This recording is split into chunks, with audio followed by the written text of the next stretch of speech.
Cette fois-ci, c'est la fin, puisqu'on est le 31, et j'ai terminé une célébration de 28 films avec Louis de Funès dans le premier rôle, plus 2 ou 3 extras.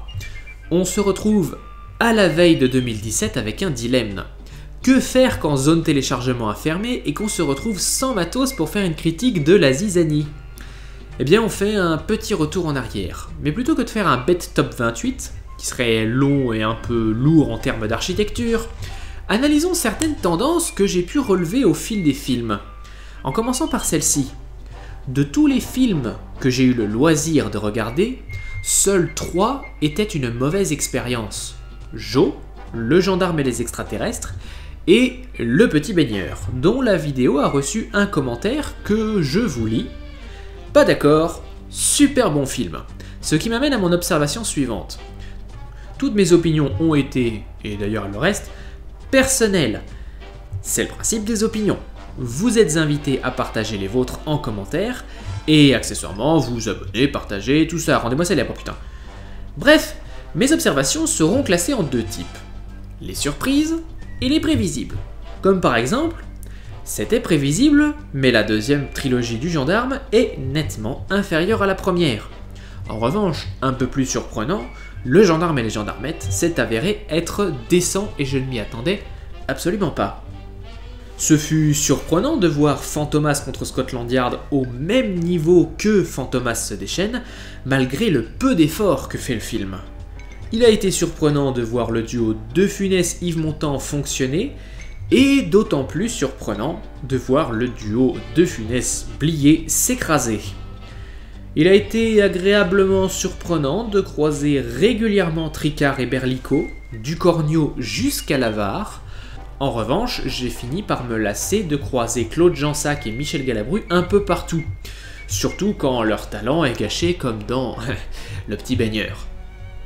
Bien, classons quand même les films selon un système de tiers. J'ai déjà énoncé ceux que je considère comme mauvais, alors passons à ceux que l'on peut directement oublier. On y retrouve Faites sauter la banque, Le gendarme se balade, Hibernatus et les suites de Fantomas. Ensuite, les films qui m'ont déçu parce que j'en avais un meilleur souvenir ou qu'ils m'ont déçu en milieu de film. Attention, ce ne sont pas des mauvais films, puisque ceux-là, on les a déjà écartés. Mais ce sont des films qui m'ont laissé un petit peu sur ma faim. Le Grand Restaurant, Les Grandes Vacances, L'Homme Orchestre et Le Gendarme et les Gendarmettes. On peut aussi classer les films pernicieux, qui ont un tout petit détail qui fait qu'on ne sait pas vraiment quoi en penser. Certains l'aiment froide, La Soupe aux choux, L'Avare et Le Gendarme se marie. Tous les autres films sont presque devenus des classiques, qui sont soit diffusés, soit non, mais qui, en tout état de cause, méritent amplement votre temps. Et je ne résiste quand même pas à l'idée de faire un petit top 5. Alors, c'est parti, voici mes 5 films préférés de Louis de Funès. Numéro 5, Le Gendarme à New York. Ça y est, j'ai tranché, il est meilleur que Le Gendarme à Saint-Tropez.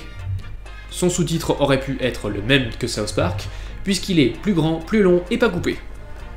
Numéro 4, L'aile ou la cuisse. L'association Louis de Funès Coluche est tout simplement trop naturelle et trop magique pour être ignorée. Numéro 3, Ni vu ni connu. Je vous avais prévenu, il a toujours fait partie de mes favoris. Et je trouve admirable le fait qu'un film en noir et blanc fasse partie des meilleurs de tous. Numéro 2, Les Aventures de Rabbi Jacob, mon fils, juste pour qu'on puisse les rigoler avec les poupées. Et le grand gagnant est Le Tatoué, un film que je peux regarder en boucle et toujours en rigoler. Jean Gabin est beaucoup trop irrésistible aux côtés de Louis de Funès. Un incontournable. Et voilà, ceci conclut officiellement Louis de Funès-Ambre. Faites-moi part de votre préféré dans les commentaires, et quant à nous, on se retrouve l'année prochaine pour un calendrier de l'Avent spécial Jean-Paul Belmondo. Ou pas d'ailleurs, ça m'a pris beaucoup trop de temps à préparer ce merdier, et il faut que je travaille sur la saison 3 de Pires fait de la Résistance. Enfin bref, à la prochaine!